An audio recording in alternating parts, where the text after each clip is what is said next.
Well, hello and welcome back to the channel. Today we got quite a few things to talk about. So we're going to jump straight into this, and the first thing we're going to talk about is the rumoured new Star Wars creator, co-showrunner and all this nonsense. This Leslie Headland. So what we're going to be reading is coming from Bounding into Comics, and this is what we have. Rumoured Star Wars showrunner Leslie Headland calls white women at the top the silent killer. Leslie Headland, Harvey Weinstein's former personal assistant and the co-creator of Netflix Russian Doll, is rumoured to be working on an upcoming Star Wars series, and she's got some rather interesting views. Headland worked at Miramax, the company founded by Weinstein, for 6 years. She was his personal assistant for one of those years. At Variety's Inclusion Summit, Headland explained that white people are not diverse and that white women need to step up their game. At the beginning of the clip, Headland states, "I just want to say that I think white women need kind of to step up their game, to be quite honest. Sorry, but I'm calling you people out. You really do." She continues, "'Cause I couldn't agree more with everything these women are saying, but I'm also seeing the silent killer, which is a lot of white women at the top who are kind of reinforcing a lot of old ideas. I think a lot of it, to give them the benefit of the doubt, and I'll just speak from my own personal experience. I wasn't sure how to be an ally. I got so caught up with what kind of terminology I was supposed to be using and being politically correct."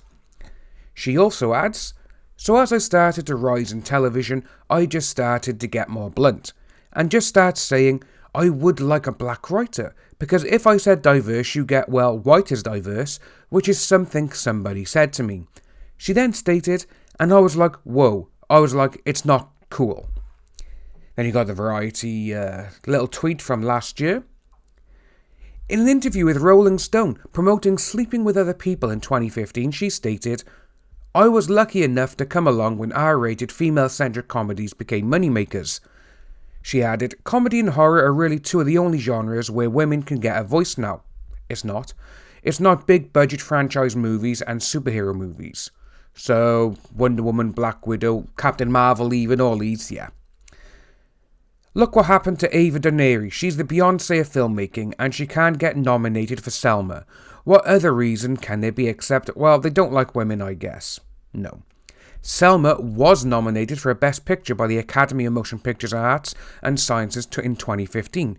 It was nominated alongside Birdman, Imitation Game, Boyhood, The Theory of Everything, American Sniper, Whiplash and The Grand Budapest Hotel. Birdman won the Oscar.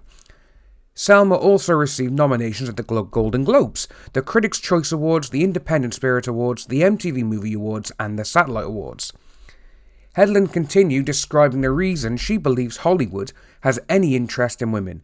"They are not interested in us unless we're in a group, and in a Vanity Fair spread, probably just wearing lingerie." So we're going to stop by there first, and she's saying about, Selma wasn't this. Selma was nominated for tons of awards. Tons. And they actually won quite a few awards. But again, no, she's only bringing this up because, it didn't win Best Picture. It didn't win Best Director. But again, no, they didn't win because a better film won. But again, no, for some unknown reason, this day and age, people like her, like this Headland, if a woman's nominated, she should win. That's what their mindset is. It's like, even though they're going along the lines of saying, diversity, we need women, we need, colours and all this kind of stuff. It's like, well, okay. But then when that person gets nominated, even if the film they've nominated for is absolutely rubbish, she's the kind of person to say, well, she deserved to be won. Why? Her directing wasn't that good, and the film wasn't that good. If it was that good, it would have won, but it didn't. After making these comments, Headland says she won't complain. But listen, first of all, she says she won't complain. What's she doing? She's complaining. But listen, I can't complain, or rather I won't. I got to make my romantic comedy. I got to get out of my depression and work through some stuff for this movie that's really helped me out. Speaking with Deadline about Russian Doll and its Emmy nominations, Headland stated, I think that's the other thing that's very cool also about all the nominations in the lead actress category.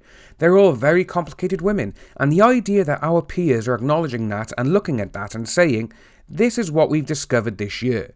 We discovered that women are really complicated and funny. First of all, we've known this for years. Women are hysterical. It's when you got female comedians who are on par with the Robin Williams of this world, it's literally, they just want to go out there and they just want to cause some kind of movement and they just want to make some kind of noise. Just because, obviously now with all of this, she's making noise because she's becoming the new co-creator of a Star Wars franchise. But if it's anywhere as bad as the sequel trilogy, it's not going to work. And then again, no, people will say, oh, it's because they're women. No, it's not because they're women. It's when you get people who work on a project like Star Wars, Marvel, DC, anything with name recognition. If that person loves the actual source material, they will make a fantastic series or a fantastic movie. That's how it goes. If you love the source material, you're going to do good. That's what it is. So she just carried on. In another interesting tidbit, it appears Headland has deleted much of her Twitter profile. The account was originally created in 2013. The oldest tweet that is publicly available is from March 27th, 2020. According to Social Blade, it looks like she deleted around 2,500 tweets in early July 2019 and another 2,000 at the beginning of June 2019. With the deletions, she only has 93 tweets currently available on her profile. And obviously we got that by there, the Social Blade statistics. It appears she deleted around 250 tweets April 22nd, so 2 days ago she deleted more. Some of those deleted tweets concern a play written by David Mamet about Harvey Weinstein and were captured by Vulture in February 2018, as well as her own play titled Assistance Written, about her experience working for Weinstein and Miramax.